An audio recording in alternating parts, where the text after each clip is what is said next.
भेवालो में छठी माई के जइया बालक दिहाले जूठार बालक दिहाले जूठार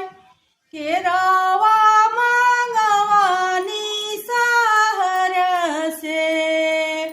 बालक दिहाले जूठार बालक दिहाले जूठार पाँच फल मंगवानी सहर से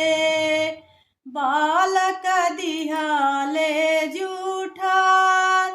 बालक दिहाले जूठार बालका की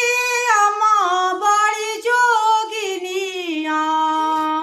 बालक दिहाली रोवाय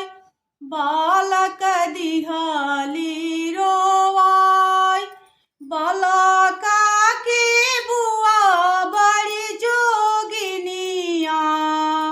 बालक दिहाली रोवाय बालक दिहाली रोवाय खबरी जानवाना सूरज से और घली है कि ना और घली है कि ना उजे तीना दिन से भूखल बड़ी तिरियावा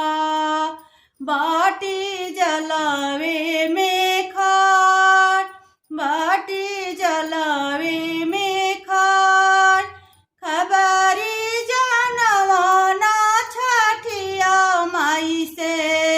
और घली है कि ना बालक दिहले जूठिया